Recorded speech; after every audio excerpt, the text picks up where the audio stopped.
আসিফ মাহমুদ সজীব ভুঁইয়ার statement আজকে আমি BBC বাংলায় দেখলাম।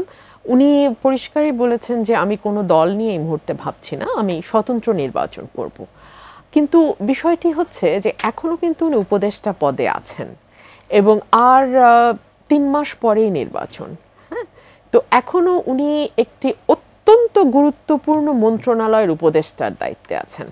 সো এই জায়গা থেকে নির্বাচনে অংশ নেয়া এবং শেষ মুহূর্ত পর্যন্ত উপদেষ্টা পরিষদে থাকা এবং যতদিন সম্ভব একেবারে লাস্ট মোমেন্ট পর্যন্ত উপদেষ্টা পরিষদে থাকা, সেটা তার আসন তিনি ঢাকা 10 থেকে করবেন না কোথা থেকে করবেন জানি না, যেখান থেকে উনি নির্বাচন করুক না কেন, সেটা কি অন্য প্রার্থীদের জন্য একটা লেভেল প্লেইং ফিল্ড তৈরি করে?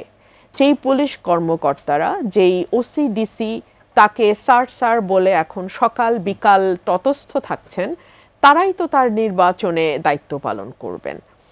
তারা কি নিরপেক্ষভাবে 2 মাস আগে যাকে স্যার ডাকা হতো তার দায়িত্ব পালনের ব্যাপারে তারা কতটুকু নিরপেক্ষতা বজায় রেখে পালন করতে পারবেন, সেটা একটা প্রশ্ন।